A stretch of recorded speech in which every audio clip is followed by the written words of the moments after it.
দিন যত যাবে সমস্যা তত নেমে আসবে। রাসূল সাল্লাল্লাহু আলাইহি সাল্লাম বলেছেন, ইন্না মিন আসরাতি সাত ইরফল ইলম, কিয়ামতের লক্ষণ বিদ্যা উঠে যাবে। ওয়াকসুরাল জাহাল, মূর্খতা বেড়ে যাবে।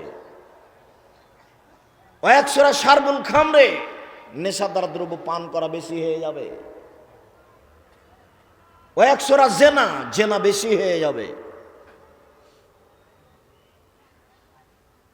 ওয়াকিল্লার রেজাল, পুরুষ কমে যাবে। ওয়াকসুরা নিসা, মহিলা বেশি হয়ে যাবে। হাত্তা ইয়াকুনা লিখামসিনা ইমরাল কাইমুল ওয়াহিদ, একজন পুরুষের অধীনে থাকবে 50 জন নারী, মানে শত হাজারো নারী। এখানে কতগুলো যুবক আছে, তার জেনার সম্পর্ক আছে অন্তত 100 নারীর সাথে। তোমাকে ফিরে আসতে হবে, মরণ চলে আসবে, রক্ষা হবে না। যে জিনিস আসবে সেটা চলে এসেছে। মরণ আসবে মানে চলে এসেছে, কিয়ামত আসবে মানে চলে এসেছে। কবর যত কঠিন, কিয়ামত তার চেয়ে অনেক বেশি কঠিন। কিয়ামত যত কঠিন, জাহান্নাম তার চেয়ে অনেক অনেক বেশি কঠিন। আপনি সাবধান থাকুন। দিনই বৈঠকের মুসলিম বোন, আপনাকে আমি জোরালোভাবে অনুরোধ জানাচ্ছি, আপনি সাবধান থাকুন। জাতির ক্ষতি করে আপনি জান্নাত কেনার চেষ্টা করিয়েন না। 3 শ্রেণীর মানুষ জান্নাতে যাবে না, তার মধ্যে আপনিও আছেন। 3 শ্রেণীর মানুষ জান্নাতে যাবে না, তার মধ্যে আপনি আছেন। রাসূল সাল্লাল্লাহু আলাইহি সাল্লাম বলছেন, 3 শ্রেণীর মানুষ জান্নাতে যাবে না। 1, মুদমিনুল খামর, যারা নিয়মিত বিড়ি, তামাক, জর্দা, সিগারেট, গুল, নেশাদার দ্রব্য খায়, পান করে, তারা জান্নাতে যাবে না। 2, আর রাজালাতু মিনান নিসায়ে, পুরুষের বেশধারী নারী, যারা পুরুষের জুতা স্যান্ডেল পরে, যারা পুরুষের শার্ট প্যান্ট পরে, যারা পুরুষের পোশাক পরে চলে, ওরা জান্নাতে যাবে না। 3, ও দায়ুস আল্লাযী কুররিফা আলাল খাবাসা, যে তার বাড়িতে বেহায়াইর সুযোগ দিয়েছে, ও জান্নাতে যাবে না। 3 শ্রেণীর মানুষ জান্নাতে যাবে না। উপস্থিত বৈঠকের মুসলিম বোন, আপনাকে আরেকটু সতর্ক করে আমরা এখানে ফিরে আসছি। রাসূল সাল্লাল্লাহু আলাইহি সাল্লাম বলছেন, সিনফানে মিন আহলিন নার, পৃথিবীর মানুষ শুনে রাখো, 2 শ্রেণীর মানুষ জাহান্নামে যাবে, আমি তাদের দেখিনি। পৃথিবীর মানুষ শুনে রেখো, আমি মুহাম্মদ সাল্লাল্লাহু আলাইহি সাল্লাম বলছি, 2 শ্রেণীর মানুষ জাহান্নামে যাবে, আমি তাদের দেখিনি। 1 শ্রেণীর মানুষ, ওদের হাতে থাকবে লাঠি, কাজ নাবিল বাকারে, গাভীর লেজের মতো, একদিক মোটা একদিক চিকন। এজরেবুনা বেহান্নাস, তারা তা দিয়ে মানুষকে মারবে। এরা জাহান্নামে যাবে, এদের আমি দেখিনি। আরেক শ্রেণীর মানুষ, নিসাউন, মহিলা, কাসিয়াতুন, কাপড় পরে থাকবে, আরিয়াতুন, উলঙ্গ। আল্লাহ রাসূলের মুখের ভাষা, তার মুখের আরবি ভাষা, হাদিস বুখারী মুসলিম। নিসাউন, মহিলা, কাসিয়াতুন, কাপড় পরে থাকবে, আরিয়াতুন, উলঙ্গ। মুমিলাতুন, পুরুষকে নিজের দিকে আকৃষ্ট করবে। মাইলাতুন, তারা নিজেরা আকৃষ্ট হবে। লায়াদখুলুল জান্নাহ, ওরা জান্নাতে যাবে না। ওরা জান্নাতে তো যাবে না, যাবেই না। ওরা জান্নাতে তো যাবে না, যাবেই না। ওয়ালা ইয়াজিদনা রিহাহা, জান্নাতের গন্ধ পাবে না। ফাইনা রিহা লা তুজাদু মিন মাসরিতি কাযা ওয়া কাযা, যে জান্নাতের গন্ধ 1 বছরের দূরত্ব পথ থেকে পাওয়া যায়, এর নাম জান্নাত। এই জান্নাতের গন্ধ পাবে না। উপস্থিত বৈঠকের মুসলিম বোন, আপনাকে আরেকটু হুঁশিয়ার, সাবধান করে আগাই। আপনি একটু এদিকে শোনেন। এ মেয়ে, তোমাকে বলছি, তুমি কথা বলছো কেন? তোমাকেই তো বলছো, তুমি আবার কথা বলছো কেন? মাথায় কাপড় দিয়ে আসনি, ক্লাস 10-এ পড়ছো, তোমার লজ্জা হয় না? তোমার বাপের একটু শরম হয় না? তোমার বোন, তোমার ভাই যারা এখানে বসে আছে, যারা আমার মুখের সামনে চিল্লাচ্ছে, এ তো তোমার ভাই, এই তো তোমার ভাই। তোমার কেমন ভাই যে তুমি তার সামনে মাথায় কাপড় না দিয়ে থাকতে পারো, চলতে পারো? তোমার বাপ কেমন যে তুমি ক্লাস 10-এ পড়ো, মাথায় কাপড় না দিয়ে থাকতে পারো, চলতে পারো? তুমি তো মুসলিম, তোমার বাপ মুসলমান, তুমি একজন মুসলিম মেয়ে, তোমার মা মুসলিম। এই বাড়িটা মুসলমান পরিবারের, এই বাড়িটা হিন্দু পরিবারের নয়। আজও এখন যদি রংপুর শহরে মার্কেটে যান, তাহলে দেখবেন অনেক মেয়ে বাজার করছে, তাহলে ও কি হিন্দুর মেয়ে? জি না, ও মুসলমানেরই মেয়ে। ও কোনো কাপুরুষের মেয়ে, ও কোনো কাপুরুষের স্ত্রী। যার কারণে এটা ঘটছে। কষ্ট নিয়ে কোনো লাভ নেই। আমি নিজে থেকে বলিনি, 1 মিনিট উপস্থিত বৈঠকের মুসলিম, এই ছেলাই, ওই বাচ্চাটা ভেতরে আসলোই কেন আর এভাবে উঠে হাঁটছে কেন?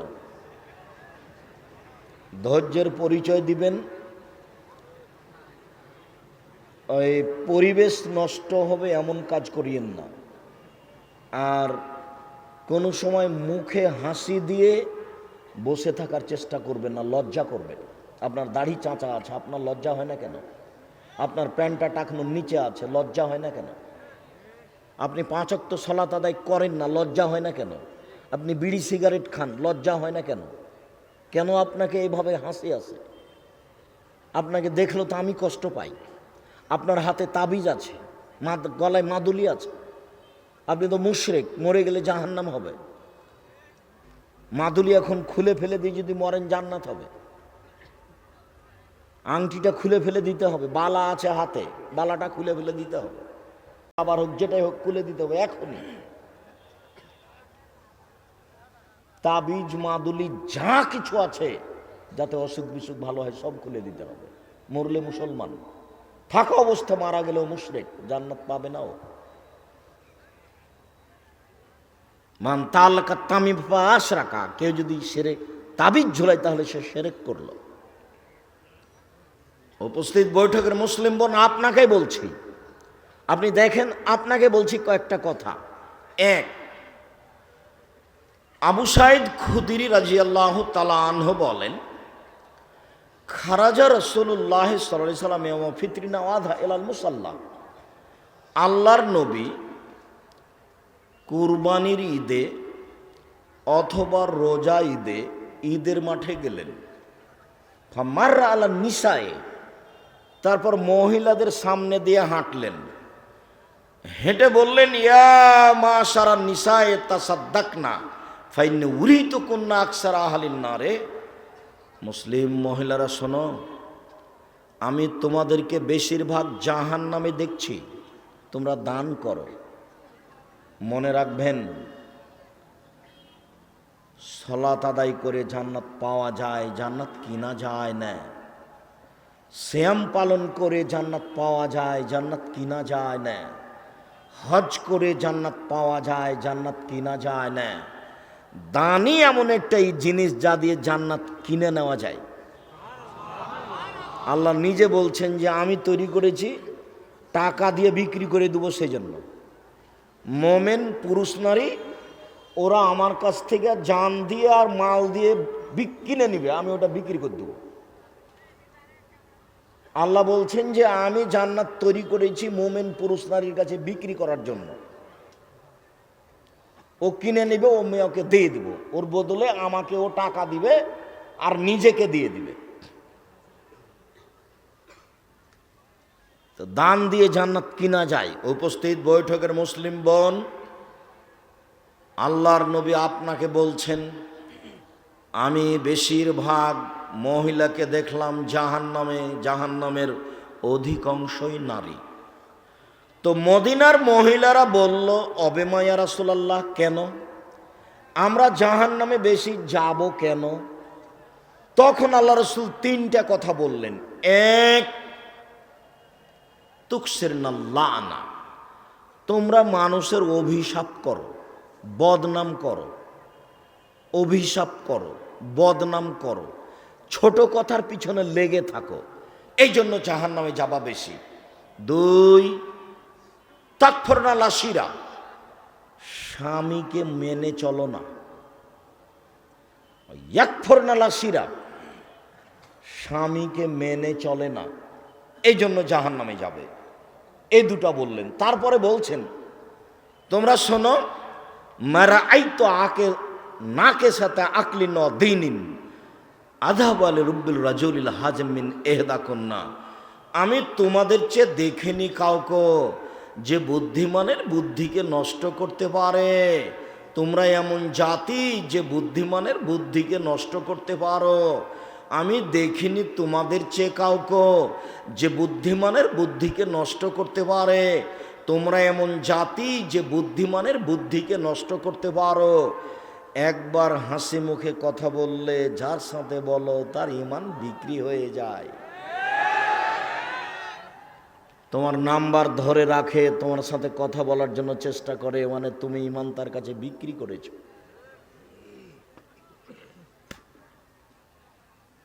সম্মানিত দিনী বোন, আমি এই কথা বলিনি, এই কথা মুহাম্মদ সাল্লাল্লাহু আলাইহি সাল্লাম বলেন। কিছু বলার নেই। তিনি বলছেন, মা তারাক্তু বাদি ফিতনাতান আযার আলা রিজাল মিনান নিসায়, আমার জীবনে আমি ছাড়িনি কোনো বস্তু যেটা পুরুষের জন্য বেশি ক্ষতিকারক হতে পারে নারীদের চেয়ে। আমার জীবনে আমি ছাড়িনি কোনো বস্তু যেটা পুরুষের জন্য বেশি বিপদজনক হতে পারে নারীদের চেয়ে। তোমরাই হচ্ছে পুরুষের জন্য সবচেয়ে বিপদজনক বস্তু। অতএব মুসলিম বোন, অনুরোধ রক্ষা করুন, মানুষের ঈমান নষ্ট করে জান্নাত কেনার চেষ্টা করিয়েন না।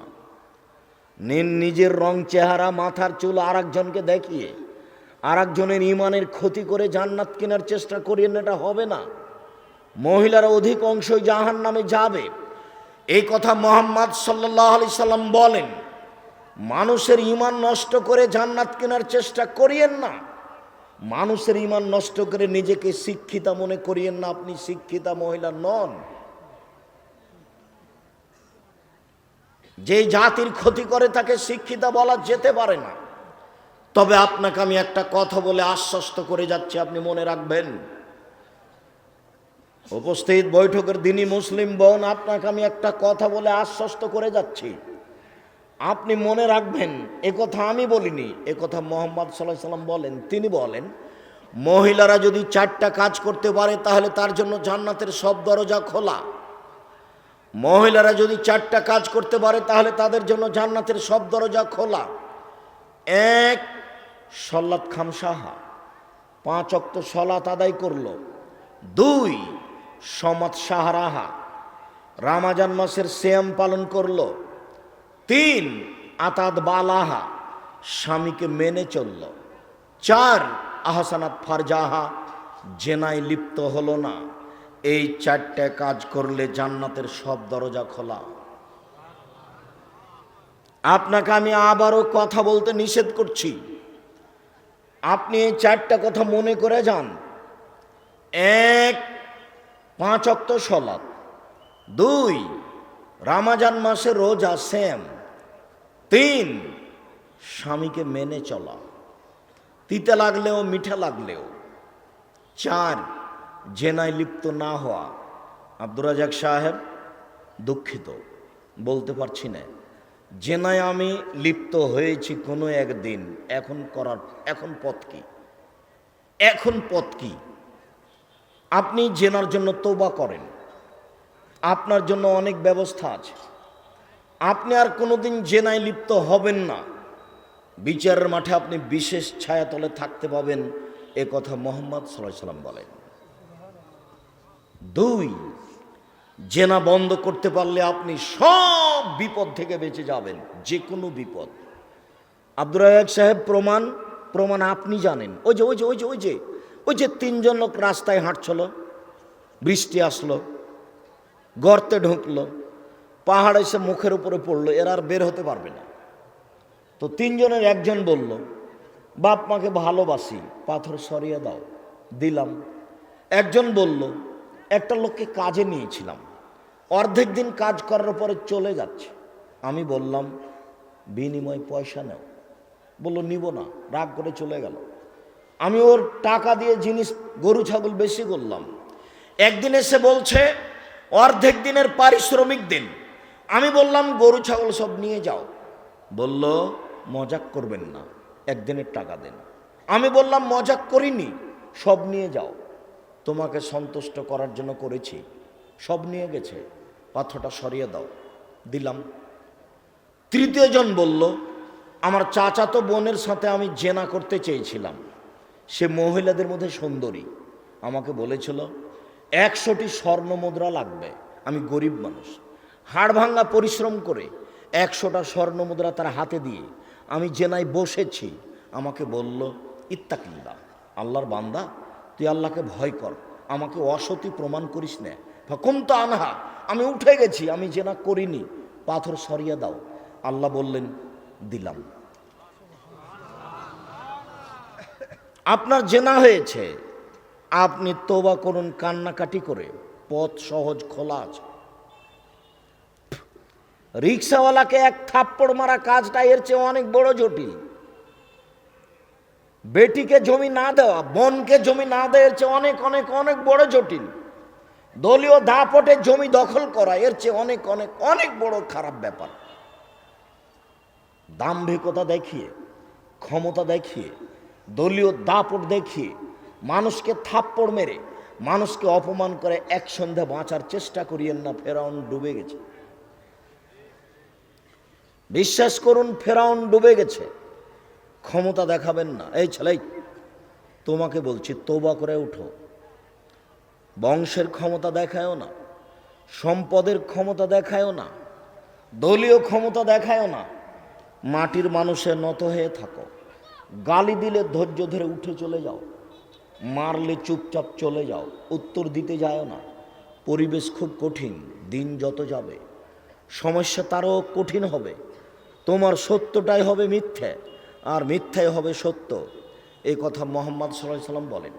অতএব উপস্থিত বৈঠকের মুসলিম বোন, 4টা কাজ করলে আপনি জান্নাত পাবেন। 1, 5 ওয়াক্ত সালাত নামাজ, 2 রমজান মাসের রোজা, 3 স্বামীকে মেনে চলা, তিতা লাগলেও মিঠা লাগলেও। আমার একটা পরামর্শ শুনে রাখেন, মাস মাস স্বামীর সাথে কথা বলবেন, এটা চলবে না। সপ্তাহ যাবৎ কথা বলছেন না, মেয়েকে বলছেন তোর আব্বাকে খাবার দিয়াই, বৌমাকে বলছেন তোমার শ্বশুরকে খাবার দিয়ে আসো, আপনি নিজে যাচ্ছেন না। কোনো সময় গেলেও গিলাসটা সামনে ঠ্যাক্কস করে রেখে উল্টা চলে যাচ্ছেন। এইভাবে সংসার চলবে না। মিঠা লাগলেও তার সাথে কথা বলেন, তিতা লাগলেও তার সাথে কথা বলেন।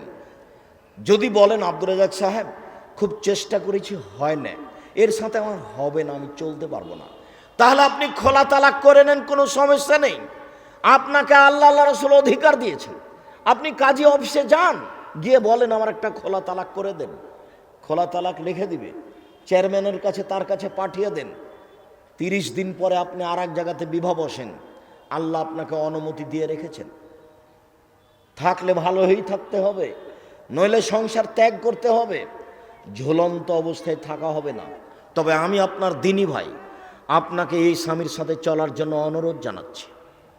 এই ছেলেরাই, তোমরা যে প্রোগ্রাম নিয়েছো এখানে, তো মানুষ যে পিছনে কথা বলতে পারছে, তো তুমি কি করো? অন্তত 40 জন লোক থাকতো এখানে পাহারা দেওয়ার জন্য, কেউ মুখ খুলতে পাবে না। আমি তো কোনো নির্বাচন করতে আসিনি, ভোট চাইতে আসিনি, তুমি মুখ খুলছো কেন? তুমি মুখই খুলতে পাবা না। তুমি যখন উঠতে পাবা না তখন মুখ খুলতে পাবা না। পেশাব পায়খানা লাগলেও কিছুক্ষণ দেরি করতে হবে। তোমার বিরক্তির আগে আমি কথা শেষ করব। আমিও চাচ্ছি তাড়াতাড়ি শেষ করতে। আমি রাজশাহী ফিরে যাব, সকালে ক্লাস নেব ইনশাআল্লাহ।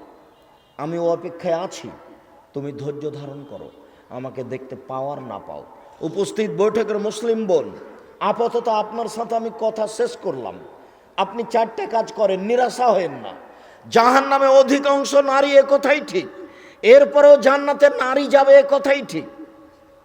মনে কিছু নিয়েন না, আপনার সুবিধার জন্য আর একটা কথা বলে রাখলাম। রাসূল সাল্লাল্লাহু আলাইহি ওয়াসাল্লাম বলছেন, ইন্নাল মারাতা তুকবিলু সূরাতে শায়তানিন ওয়া তুদবিরু ফি সূরাতে শায়তান। মহিলারা শয়তানের বেশ ধরে আসে, শয়তানের বেশ ধরে যায়। মহিলারা শয়তানের বেশ ধরে আসে, শয়তানের বেশ ধরে যায়। হাদিস মুসলিম।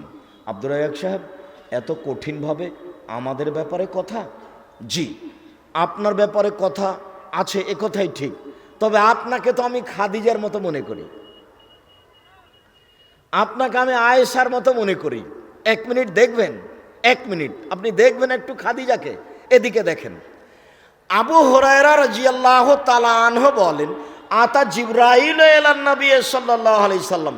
জিবরাইল নবীর কাছে আসলেন, এসে বলছেন, হাজিহি খাদিজা, এই যে খাদিজা আতাত আসছে, মাআহা এনাউন, ওর কাছে একটা বাটি আছে, খাদিজার কাছে।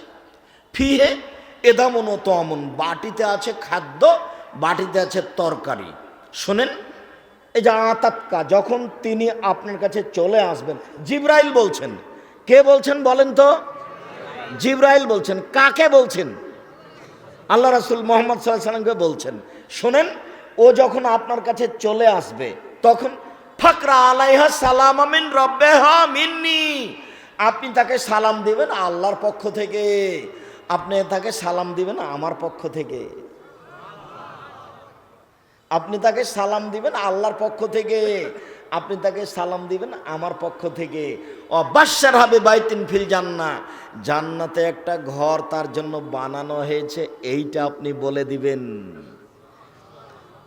হীরা মুক্তা মাণিক্য দিয়ে তার জন্য জান্নাতে একটা ঘর তৈরি করা হয়েছে, হীরা মুক্তা মাণিক্য দিয়ে।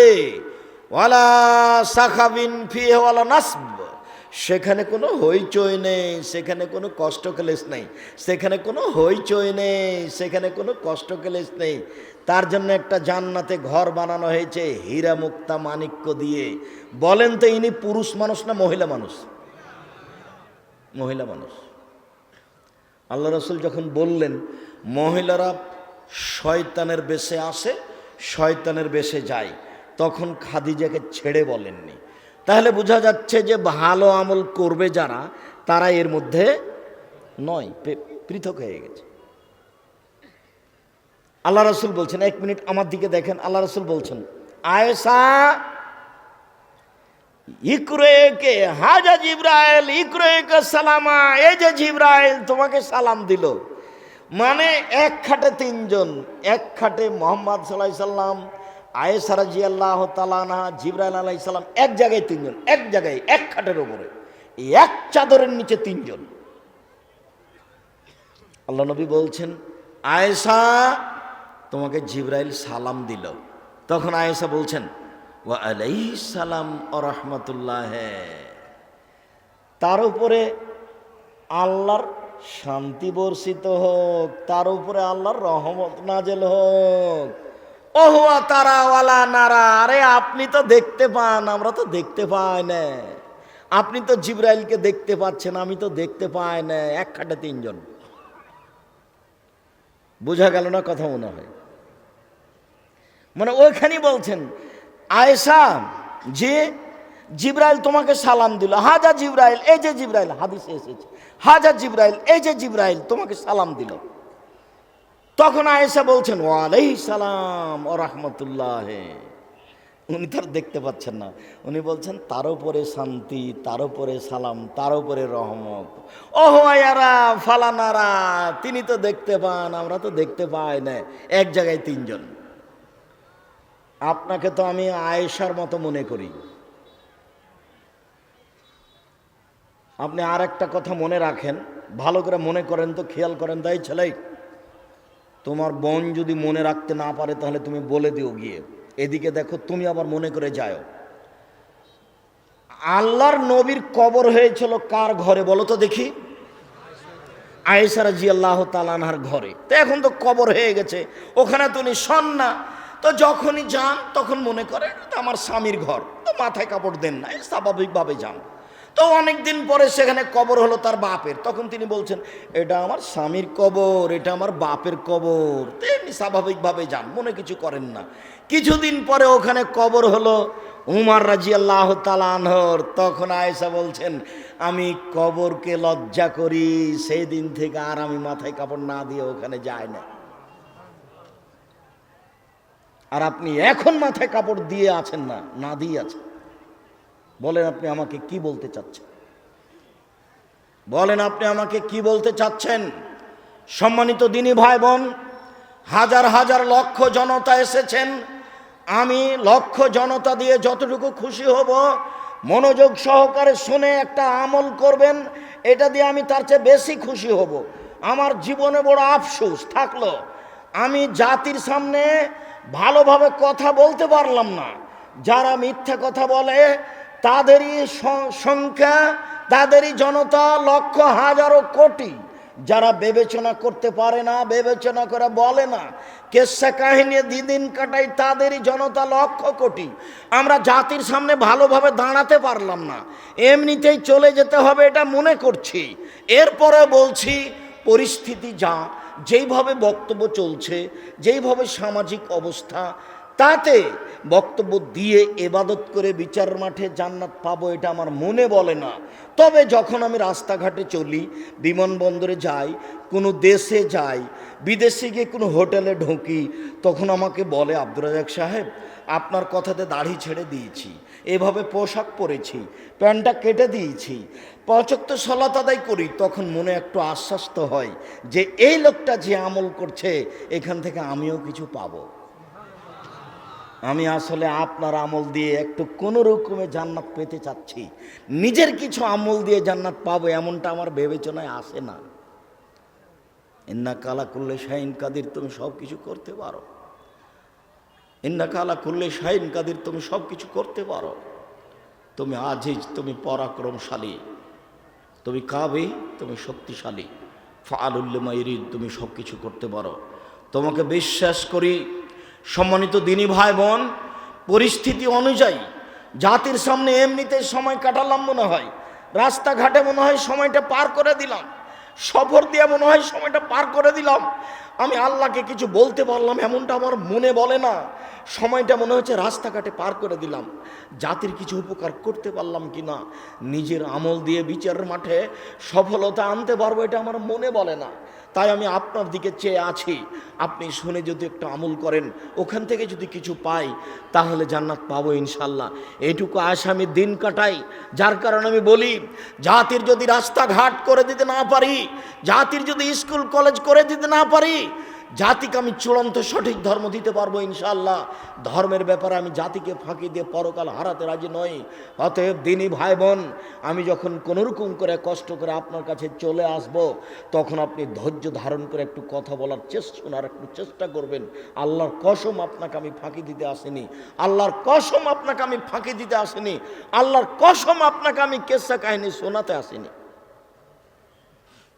আল্লাহর কসম আমি আপনার কাছ থেকে টাকা নিয়ে ধনী হবে এই জন্য আমি আসিনি। আমি দেউলি অবস্থায় দিন কাটাই, যা 2-4 10 টাকা 5 টাকা ইনকাম করি সব আমি প্রতিষ্ঠানে দিয়ে দিই। আমার অর্থ সম্পদ বলে কোনো কিছু নেই। আমি আপনাকে বলেছি জামিয়া সালাফের জন্য দোয়া করবেন, আমি আপনার কাছে দোয়ার দাবি রেখেছি। দানের কথাটা পরে বলেছি, আমার মনে বড় স্বাদ, আমি এ দেশের মাটিতে উন্নত মানের প্রতিষ্ঠান গড়বই ইনশাআল্লাহ, যেখানে ছেলে মেয়ে বাংলা ইংরেজি আরবি উন্নত মানের শিক্ষা অর্জন করে জাতির অন্যায়ের বিরুদ্ধে লড়বে, মুখে কলমে মিডিয়ায়, সেই চেষ্টায় জীবন বাজি রেখে সময় কাটাচ্ছি। আল্লাহকে বলছি তুমি জামিয়া সালাফে কবুল করো। আপাতত জামিয়া সালাফে তেঘরা, বিরল, দিনাজপুর, রংপুর, দিনাজপুর, লালমনিরহাট, নীলফামারী, কুড়িগ্রাম, পঞ্চগড়, ঠাকুরগাঁ, গাইবান্ধা, বগুড়া, জয়পুরহাটের জন্য এই জামিয়া সালাফিয়া তেঘরা, বিরল, দিনাজপুর। এছাড়া আপনি জামিয়া সালাফিয়া ডাঙ্গিপাড়া, পবা, রাজশাহীতে যেতে পারেন। যিনি প্রচার দিচ্ছিলেন আমার কথা, তিনি নওদাপাড়া বলছেন, ভুল হয়েছে। আমি এখন নওদাপাড়ায় থাকি না, নওদাপাড়ার পাশে ডাঙ্গিপাড়া। জামিয়া সালাফিয়া ডাঙ্গিপাড়া, পবা, রাজশাহী প্রায় 26 বিঘা জমির উপরে অবস্থান করে। ছেলেদের অংশ প্রায় 2000 ছেলে আছে ওখানে। 53 জন শিক্ষক আছেন, দেশের বড় বড় যারা শিক্ষক, যাদের বেতন অনেক, সবাই সেখানে অবস্থান করছেন। আল্লাহর অনেক বড় দয়া, আমার কথা আমার চাল চলনের কারণে ওর রহমতের যেন পরিবর্তন না ঘটে, এই জন্য আমি আপনার কাছে দোয়া কামনা করেছি। সম্মানিত দিনী ভাই বোন, একটু কথা মূল্যায়ন করার চেষ্টা করবেন। আল্লাহ তাআলা বলেন, ওয়াস্তাঈনু বিস-সবরি ওয়াস-সালাহ। পৃথিবীর মানুষ, তোমাদের বিপদ আপদ আসতেই পারে, তোমরা 2 রাকাত সালাত আদায় করে আল্লাহর কাছে সাহায্য চাও, পথ সহজ হবে। 2 রাকাত সালাত আদায় করে আল্লাহর কাছে সাহায্য চাও। সালাত তাহিয়াতুল ওযু, ওযু করে 2 রাকাত সালাত। উকবা ইবনে আমের রাদিয়াল্লাহু তাআলা আনহু বলেন, মামিন মুসলিমিন ইয়াতাওয়াদ্দাউ ফায়সুন ওযুহু, যে কোনো মুসলিম পুরুষ নারী সুন্দর করে ওযু করে, 2 রাকাত সালাত আদায় করে, মুকবিলান আলাইহিমা বিকলবিহি ওয়াজহিহি, মনে প্রাণে ভয় ভীতি নিয়ে আল্লাহকে সন্তুষ্ট করার আশায়, ওয়াজাবাত লাহুল জান্নাহ, সে জান্নাতে যাবেই যাবে। হাদিস বুখারী, মুসলিম। উসমান রাদিয়াল্লাহু তাআলা আনহু বলেন, রাসূল সাল্লাল্লাহু আলাইহি সাল্লাম বলেছেন, মান তাওয়াদ্দা ওযুই হাজা, আমি যেভাবে ওযু করলাম সেইভাবে যদি কেউ ওযু করে, ওয়াসাল্লা রাকাতাইন, তারপরে 2 রাকাত সালাত আদায় করে, ওলাম ইউহাদ্দিস নাফসাহু ফিহিমা বিশাইইন, মনে মনে কথা না বলে। আল্লাহ আকবার বলার সাথে সাথে শয়তান এসে বলবে উদকুর কাদা, বান্ধবীকে স্মরণ করো, উদকুর কাদা, মোবাইলকে স্মরণ করো, উদকুর কাদা, জমি জায়গা টাকার কথা স্মরণ করো। দেখবেন যেটা মনে ছিল না সেটা মনে পড়ে গেছে। ওর এটাই কাজ। আপনাকে একটু ঠকাতে পারলে তার অনেক সফলতা। ও বলছে যখন বলল যে আল্লাহ বললেন সর এখান থেকে সর, শয়তানের রাজিম তুই বিতাড়িত শয়তান, সর এখান থেকে সর, তখনও বলছে হ্যাঁ চলে যাব বটে, আমাকে সময় দিতে হবে, আমি কিয়ামত পর্যন্ত বেঁচে থাকতে চাই। তা আল্লাহ বললেন ঠিক আছে যা, কিয়ামত পর্যন্ত সময় দিলাম। আচ্ছা ঠিক আছে, ওয়া ইজ্জতি ওয়া ইজ্জাতিকা ওয়া ইরতিফায়ে মাকানিকা ওয়া জালালিকা, তোমার মর্যাদার কসম, তোমার সম্মানের কসম, তোমার ইজ্জতের কসম, আমি আদমের ছেলে মেয়েকে পথভ্রষ্ট করবই, ওদের জাহান্নামে নিয়ে গিয়েই ছাড়ব। তখন আল্লাহ বলছেন শুনে রাখ শয়তান, আমার মর্যাদার কসম, আমার ইজ্জতের কসম, আমার সম্মানের কসম, আদম সন্তান আমার কাছে যতবার ক্ষমা চাইবে ততবার ক্ষমা করে দেবো। যা দেখি তুই কি করিস আর আমি কি করি। যতবার আমাকে বলবে ততবার ক্ষমা করে দেবো, যতবার আমাকে বলবে ততবার ক্ষমা করে দেবো। তো ওও বেকায়দায় আছে। আপনাকে একটু ঠগাতে পারলেই তার সফলতা। আজকে বক্তব্য শুনে গিয়ে যদি ফজরের সালাত আদায় না করতে পারেন তাহলে বলবে ঠিক হয়েছে। এটাই চাচ্ছি। সম্মানিত দিনী ভাই বোন, রাসূল সাল্লাল্লাহু আলাইহি সাল্লাম বলেন যে ব্যক্তি সুন্দর করে ওযু করলো, 2 রাকাত সালাত আদায় করলো, মনে মনে কথা বলল না, গফিরা লাহু মা তাকাদ্দামা মিন জামবিহি, তার অতীতের সব পাপ ক্ষমা। বুরায়দা রাদিয়াল্লাহু তাআলা আনহু বলেন রাসূল সাল্লাল্লাহু আলাইহি সাল্লাম একদিন সকালে বেলালকে ডাকলেন। বেলালকে ডেকে বললেন বেলাল সাবাক্তানি ইলাল জান্নাহ, বেলাল তুমি আমার আগে জান্নাতে গেলে কিভাবে? মা দাখালতুল জান্নাতা কাত্তু ইল্লা সামাইতু খাসখাসাতাকা আমামি, যতবার আমি জান্নাতে ঢুকি দেখি তুমি আমার আগে আগে জুতা পায়ে দিয়ে হাঁটো। বেলাল ব্যাপারটা কি, কি কারণে তুমি আমার আগে জান্নাতে চলে গেলে, কি এমন কর্ম করো? তখন বেলাল বলছেন আল্লাহর নবী, আমি এমন কোনো আশা ব্যক্ত কর্ম করি না, তবে মা জানতো কাত্তু ইল্লা সাল্লাতু রাকাতান, যখন আমি আজান দিয়েছি তখন আমি 2 রাকাত সালাত আদায় করেছি। ওমা আসাবানি হাদাসুন কাত্তু তাওয়া দাউতু ইনদাহু, যখনই আমার অজু ভেঙে গেছে তখনই আমি অজু করেছি, অজু করে 2 রাকাত সালাত আদায় করেছি। আল্লাহ নবী বলছেন বেহেমা বেলাল, এই কারণেই তো তুমি আমার আগে জান্নাতে জুতা পায়ে দিয়ে হাঁটো। বুঝে গেছি বেলাল, তুমি যে আমার আগে কেন হাঁটো সেটা আমি বুঝে গেছি, তুমি এই কারণেই তো আমার আগে আগে জান্নাতে জুতা পায়ে দিয়ে হাঁটো, তার মানে অজু করলেই তুমি 2 রাকাত সালাত আদায় করো। আবার জান্নাতে জুতা পায়ে দিয়ে থাকবে মানুষ, তারও প্রমাণ বুখারী মুসলিম। মসজিদে জুতা পায়ে দিয়ে সালাত আদায় করা যায়, যিনি আপনার উপরে খেপে যাবেন উনি তো আর জানেন না। মসজিদে জুতাতে ময়লা থাকলে হবে না, জুতা পরিষ্কার হতে হবে। আপাতত অজু করে 2 রাকাত সালাতের কথা শেষ করলাম। এমনভাবে চুপচাপ বসে থাকবেন পাখি যেন মনে করে আপনি পাথর। আমার দিনী ভাই বোন যারা আপনারা জায়গা পাননি, দাঁড়িয়ে আছেন, আপনাকে আমি এখন বসতে বলে কষ্ট দিতে চাইনি, তবে আপনি পরিবেশ নষ্ট করবেন না আমার বিনীত অনুরোধ। আপনি এক পায়ে এক খেয়ালে দাঁড়িয়ে থাকেন, আমি আপনার জন্য এসেছি, আপনার আমি কিছু না কিছু উপকার করবো ইনশাআল্লাহ। মসজিদে ঢুকে 2 রাকাত সালাত। কাতাদা রাদিয়াল্লাহু তাআলা আনহু বলেন রাসূল সাল্লাল্লাহু আলাইহি সাল্লাম বলেছেন এজা দাখালা আহাদুকুমুল মসজিদা, যখন তোমাদের কোনো ব্যক্তি মসজিদে ঢুকবে, ফালিসাল্লি রাকাতাইন কাবলা ইয়াজলিসা, সেজন্য বসার পূর্বে 2 রাকাত সালাত আদায় করে। জরুরি আদেশ, জরুরি আদেশ, মসজিদে ঢুকে 2 রাকাত সালাত আদায় করতে হবে। জাবের রাদিয়াল্লাহু তাআলা আনহু বলেন, দাখালা রাজুলুন ইয়াউমাল জুমআ ওয়ান নাবিয়্যু ইয়াখতুব, একটা লোক জুমার দিন মসজিদে ঢুকলো, তখন আল্লাহর নবী খুতবা দিচ্ছিলেন, মানে জুমার খুতবা চলছে। লোকটা মসজিদে ঢুকলো, ঢুকেই বসে গেছে। আল্লাহ নবী বললেন, সল্লাইতা, তুমি কি সলাত আদায় করেছ? কালাল্লাহ। লোকটি বলল, জি না, আমি সলাত আদায় করিনি।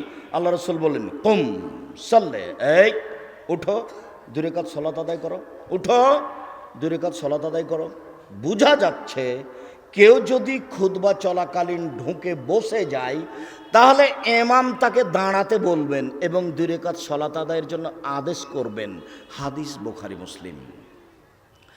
জাবের রাদিয়াল্লাহু তাআলা আনহু বলেন, রাসূল সাল্লাল্লাহু আলাইহি সাল্লাম বলেছেন, ইজা দাখালা আহাদুকুম ইয়াউমাল জুমআ ওয়াল ইমামু ইয়াখতুব, তোমাদের কোনো ব্যক্তি যদি মসজিদে ঢোকে, এই সময় ইমাম সাহেব খুতবা দিচ্ছেন, ফালিসাল্লি রাকাতাইন, সেজন্য ওই সময় 2 রাকাত সালাত আদায় করে, ওয়ালিয়াতাজাওয়াজ ফিহিমা, হালকা করে করে, ছোট্ট কেরাত করবে, তবে রুকু সিজদা ঠিক ঠিক করবে, নইলে সালাত কবুল হবে না।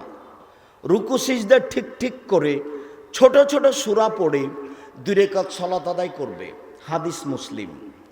3টে হাদিস অনুবাদ করে বলতে চাচ্ছি যে মসজিদ হচ্ছে আল্লাহর ঘর। মসজিদে বসতে চাইলে অনুমতি নিতে হবে। তো অনুমতি তো আর এইভাবে নিতে পারবো না, আসসালামু আলাইকুম, আমি আপনার ঘরে বসতে চাচ্ছি, অনুমতি হবে কি? এইভাবে তো আর বলতে পারবো না। তাহলে বলার পদ্ধতি কি? যে বসতে দেন, সালাত। যার কারণে দুপুর হোক, সূর্য উঠুক ডুবুক, মাথার উপরে থাক, যেটাই থাক, মসজিদে ঢুকে বসতে চাইলে আপনাকে 2 রাকাত সালাত আদায় করতেই হবে। চাঁপাই নবাবগঞ্জের ভাষায় আপনাকে তো 2 রাকাত পড়তে হবে, আপনার বাপকে পড়তে হবে। যদিও ভারত, বাংলাদেশ, পাকিস্তানের শতকরা 95 জন মানুষ মসজিদে ঢুকে আগে বসে, এটা সরাসরি বিপরীত। আমার কথার উপরে মনটা কষ্ট নিয়ে কোনো লাভ নেই। আমি আপনাকে বলেছি 90 সাল থেকে নিয়ে এখন পর্যন্ত আমি কোনোদিন অপ্রয়োজনীয় বাক্য বলিনি। এখন পর্যন্ত, এই মুহূর্ত পর্যন্ত, দীর্ঘ 32 বছরে, 90 সাল থেকে নিয়ে এখন পর্যন্ত আমি কোনোদিন কেসা কাহিনী বলিনি। 90 সাল থেকে নিয়ে এখন পর্যন্ত আমি কোনোদিন কোনো মাযহাবের বিরুদ্ধে কথা বলিনি। 90 সাল থেকে নিয়ে এখন পর্যন্ত আমি কোনোদিন সরকার বিরোধী কথা বলিনি। আমার প্রয়োজন নেই। মানুষ না বুঝেই অনেক কিছু বলতে চাচ্ছে, করতে চাচ্ছে। সম্মানিত দিনী ভাই বোন, আপনার সাথে আমি দ্বিতীয় স্তরে কথা শেষ করলাম। মসজিদে ঢুকে 2 রাকাত সালাত আদায় করতে হবে, এ কথাই চূড়ান্ত। আজান এবং একামাতের মাঝে 2 রাকাত সালাত আদায় করতে হবে। আজানের পরপরই 2 রাকাত সালাত। আব্দুল্লাহ ইবনে মুগাফফাল রাদিয়াল্লাহু তাআলা আনহু বলেন, রাসূল সাল্লাল্লাহু আলাইহি সাল্লাম বলেছেন, বাইনা কুল্লি আযানাইনি সালাতুন, বাইনা কুল্লি আযানাইনি সালাতুন, বাইনা কুল্লি আযানাইনি সালাতুন। আজান একামাতের মাঝে 2 রাকাত সালাত রয়েছে। আজান একামাতের মাঝে 2 রাকাত সালাত রয়েছে। আজান একামাতের মাঝে 2 রাকাত সালাত রয়েছে। তবে তৃতীয়বারে তিনি বললেন, লিমান শাহ, যার মন চাই। বুরায়দা রাদিয়াল্লাহু তাআলা আনহু বলেন, রাসূল সাল্লাল্লাহু আলাইহি সাল্লাম আসবাহা, একতা ফজরের সালাত আদায় করলেন। ফজরের সালাত আদায় করে বেলালকে ডাকলেন, ডেকে বললেন, বেলাল, বেমা সাবাক্তানি ইলাল জান্নাত, তুমি আমার আগে জান্নাতে গেলে কিভাবে? কি কারণ? মা দাখালতুল জান্নাতা কাত্তাইলা সামেত খাসখাসা তাকা আমামি, যতবার আমি জান্নাতে ঢুকি দেখি তুমি আমার আগে আগে জুতা পায়ে দিয়ে হাঁটো, বলো তো বেলাল কি কারণ? তখন বেলাল রাদিয়াল্লাহু আনহু বলছেন, মা আযান তো কাত্তাইল্লা সালাত রাকাতান, আমি যখনই আজান দিয়েছি 2 রাকাত সালাত আদায় করেছি। কি বুঝলেন বলেন তো দেখি, কি বুঝলেন? মানে আজানের পরে কি করতে হবে? 2 রাকাত সালাত আদায় করতে হবে। খুব ভালো মনে থাকে যেন। বিনিময়ে অনেক। সময় নেই, সালাত শুরু হবে, তখন এমনি দাঁড়িয়ে থাকেন, তখন সালাত শুরু করতে যায়েন না। আর যদি শুরু করেই থাকেন, একামাত হলে ছেড়ে দিবেন, একামাত হওয়ার সাথে সাথে ছেড়ে দিয়ে জামাত ধরবেন। পরে ফজরের সুন্নাত হলে পড়ে নেবেন, বা যে কোনো সুন্নাত পরে পড়ে নিতে পারেন। সালাতুল ইশরাক, সূর্য ওঠার পরপরই 2 রাকাত সালাত। আনাস রাদিয়াল্লাহু তাআলা আনহু বলেন, রাসূল সাল্লাল্লাহু আলাইহি সাল্লাম বলেছেন, মান সাল্লাল ফাজরা ফি জামাতিন, যে ব্যক্তি ফজরের সালাত জামাতে আদায় করলো, সুম্মা কাদা, তারপর বসে বসে তাসবিহ তাহলিল জিকির আজকার করতে লাগলো, হাত্তা তাতলু আশ-শামস, সূর্য উঠে গেল, ও সাল্লা রাকাতাইন, সূর্য ওঠার পরে 2 রাকাত সালাত আদায় করলো, আজরহু কাজরে হাজ্জাতিন ওয়া উমরা তাম্মা তাম্মা তাম্মা, ওর নেকি হবে হজ উমরার সমান, ওর নেকি হবে হজ উমরার সমান, ওর নেকি হবে হজ উমরার সমান। পূর্ণ হজ পূর্ণ উমরা, পূর্ণ হজ পূর্ণ উমরা, পূর্ণ হজ পূর্ণ উমরা। 2 রাকাত সালাত আদায় করে এত নেকি। বলেন তো এটা কখন? আরেকটা কথা এখানে মনে রাখতে হবে, মসজিদে ফজরের সালাত আদায় করলেন, পেশাব পায়খানায় যেতে পারবেন, ওযু করেন, আবার বসেন, বসে থাকতে পারছেন না, হাঁটাহাঁটি করেন, কিন্তু সামাজিক কাজে জড়াতে পাবেন না। ছেলে মেয়েকে গিয়ে ও কোনো কথা বলে ওখানে গল্প করতে পাবেন না। কথা বুঝাতে পারিনি মনে হয়। আপনি মুসলিম বোন, আপনি বলছেন আব্দুর রাজ্জাক সাহেব আমরা তো মসজিদে যাই না, বাড়িতে পড়ি, আমাদের কি বলেন সেটা আগে বলেন। জি, তাহলে আপনিও এক কাজ করেন, আপনিও বাড়িতে ফজর পড়ে ওখানে বসে থাকেন, ওখানে বসে তাসবিহ তাহলিল করেন, পেশাব পায়খানার প্রয়োজন হলে যাবেন, বের হয়ে ওযু করে আবার বসবেন। সূর্য উঠে যাবে, 2-4 মিনিট হয়েছে, 2-1 মিনিট হয়েছে, উঠা প্রমাণ হয়েছে, 2 রাকাত পড়ে নেবেন, তাহলে এত নেকি হবে। এইটা হলো ইশরাকের সালাত। এবার চাস্তের সালাত, চাস্তের সালাত 8 রাকাত পড়া যায়, হাদিস বুখারী মুসলিম। নেকি কি হবে তা আল্লাহর নবী উল্লেখ করেননি, তবে নেকি হবে। চাস্তের সালাত 4 রাকাত পড়া যায়, নেকি কি হবে আল্লাহ রাসূল উল্লেখ করেননি, তবে নেকি হবে। চাস্তের সালাত 2 রাকাত পড়া যায়, নেকি কি হবে? অনেক। এবার আমার দিকে দেখেন, রাসূল সাল্লাল্লাহু আলাইহি সাল্লাম বলেন, ইসবেহ আলা কুল্লে সোলামি সাদাকা, আদম সন্তান যখন সকাল করে তখন তাকে প্রত্যেক জোড়ের বিনিময়ে দান করতে হবে। জোড় বুঝেন কি? জোড়া, এই যে এখানে একটা জোড়া, এখানে একটা জোড়া, এই যে এখানে একটা জোড়া, গিরাগুলা। তা একটু পরে আবার বলছে আদম সন্তানের গায়ে 360টি জোড়া গিরা আছে। তো আল্লাহর নবী বলছেন সবটার বিনিময়ে তাকে দান করতে হবে। এরপরে বলছেন অবেকুল্লে তাসবিহাতিন সাদাকা, সুবহানাল্লাহ বললে দানের নেকি হয়। অবেকুল্লে তাহমিদাতিন সাদাকা, আলহামদুলিল্লাহ বললে দানের নেকি হয়। অবেকুল্লে তাহলিলাতিন সাদাকা, লা ইলাহা ইল্লাল্লাহ বললে দানের নেকি হয়। অবেকুল্লে তাকবীরাতিন সাদাকা, আল্লাহু আকবার বললে দানের নেকি হয়। ও আমরিন বিল মারুফে সাদাকা, ভালো কাজের আদেশ করলে দানের নেকি হয়। ও নাহিল মুনকারে সাদাকা, মন্দ কাজের নিষেধ করলে দানের নেকি হয়।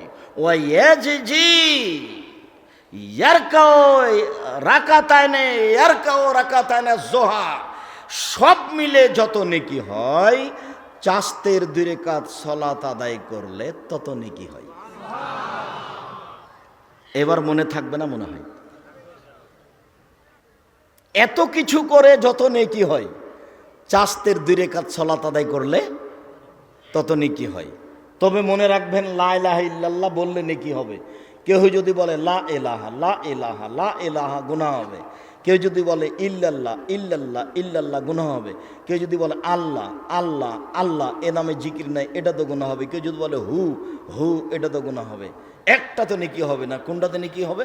আল্লাহু আকবার বলতে হবে, লা ইলাহা ইল্লাল্লাহ, তাহলে নেকি হবে। বুরায়দা রাদিয়াল্লাহু তাআলা আনহু বলেন, এবার আপনার সাথে খুব বেশি মিল খাবে। আপনি যে বলেন অমুকের চরিত্র ফুলের মতো পবিত্র, এবার আপনার সাথে খুব মিল খাবে। দেখেন, বুরায়দা রাদিয়াল্লাহু তাআলা আনহু বলেন, রাসূল সাল্লাল্লাহু আলাইহি ওয়াসাল্লাম বলেছেন, ফিল ইনসানে সি সালাসা সিত্তুমিয়া সালাসনা মাফসালান, আদম সন্তানের গায়ে 360টি জোড় গিরা রয়েছে। ও আলাইহি ইয়াতাসাদ্দাকা আন কুল্লি মাফসালিন মিনহু সাদাকা, আদম সন্তানকে প্রত্যেকটা গিরার বিনিময়ে দান করতে হবে। কালু মাইতুকা ইয়া নবী আল্লাহ, হ্যাঁ সাহাবীগণ বললেন, কে পারবে, এত ভারী কথা বলছেন, 360টা জোড়ের বিনিময়ে মানুষ দান করতে পারে, এটা তো পারবে না। তখন আল্লাহ রাসূল বলছেন, শোনো, আন্নখাত মিনাল মসজিদ, মসজিদ থেকে কেউ যদি শিকান ময়লা সরিয়ে দেয়, কেউ যদি মসজিদ ঝাড়ু দিতে পারে, তাহলে প্রত্যেক জোড়ের বিনিময়ে দান করলে যত নেকি হয় তত নেকি হবে। 2, অল ইমাতাতুল আযানিত তারিক, এইটা যদি না পারে, তাহলে রাস্তা থেকে কেউ যদি কষ্টদায়ক জিনিস সরিয়ে দেয়, তাহলে সব জোড়ের বিনিময়ে দান করলে যত নেকি হবে, রাস্তা থেকে একটা কাঁটা ইট, একটা মরা কুকুর, মরা একটা ইঁদুর সরিয়ে দিলে তত নেকি হবে। চেয়ারম্যানকে সরাতে হবে কথা নয়, তোমাকেই সরাতে হবে। রাস্তাঘাট হরতাল চিরদিনের জন্য হারাম, কারোর জন্য রাস্তা বন্ধ করা হবে না। আল্লাহ নবী বলেছেন, রাস্তা নিয়ে যদি হইচই হয়, তখন যা ছিল ওটা তার ডবল হবে বাড়িঘর ভেঙে দিয়ে। এই জন্য বাড়িঘর ভেঙে রাস্তা করা জায়েজ। হাদিস বুখারী মুসলিম। যেখানে রাস্তা নিয়ে গন্ডগোল হবে, সেখানে রাস্তা যা ছিল তার ডবল হবে। এই কথা মুহাম্মদ সাল্লাল্লাহু আলাইহি ওয়াসাল্লাম বলেন, অবাক হতে হয়। আর আল্লাহ নবী বলছেন, এই লোকটা জান্নাতে চলে গেছে। কেন? রাস্তায় একটা গাছ পড়েছিল, কেটে সরিয়ে দিয়েছে এই জন্য। কোনোদিন তোমাকে বলছি, কোনোদিন হরতাল মিছিলের পিছনে যাবা না। একটা সিগারেট খেয়ে এত মিছিল করিও না। দলীয় দাপট দেখিয়ে জান্নাত কিনে যাবে না। ফেরাউন ডুবে গেছে, এটা কথা আমরা মনে রেখো। নিজে উপার্জন করে খাও, মানুষের বাড়িতে কাজ করে খাও, ফল ভালো হবে। সম্মানিত দিনী ভাই বোন, এবার চলে আসলাম আওয়াবিনের সলাত। রাসূল সাল্লাল্লাহু আলাইহি ওয়াসাল্লাম বলেন, চাশতের সলাত আদায় করে যত নেকি হবে, 10:30টায় 11টার সময়, 11:30টার সময় 2 রাকাত সলাত আদায় করলে তার চেয়ে বেশি নেকি হবে। মাগরিবের পরে 6 রাকাত সলাতুল আওয়াবিন নামাজ পড়লে গুনাহ হবে। মাগরিবের পরে 6 রাকাত সলাত পড়ার প্রমাণে হাদিস জাল।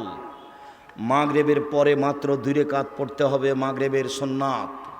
মাগরিবের সলাতের সময় আওয়াবিনের সলাত নেই। সলাতুল আওয়াবিন আল্লাহর নবী বলছেন, এটা হলো হিনা তারমুজুল ফেসাল, যখন ঘোড়ার বাচ্চা বালু গরম হয়ে গেছে তাই থামতে পারে না, খালি দৌড়ে এদিকে যায়। বালু গরম, বালুর ওপরে ঘোড়ার বাচ্চা দাঁড়িয়ে থাকতে পারছে না। অনুমান কয়টা হতে পারে বলেন তো দেখি? 11টা, 11:30 এরকম হবে। যখন বাচ্চা বালুর ওপরে থাকতে পারছে না, বালু গরম হয়ে গেছে, ওই সময়ে সলাতুল আওয়াবিন, এই কথা মুহাম্মদ সাল্লাল্লাহু আলাইহি ওয়াসাল্লাম বলেন, 2 রাকাত।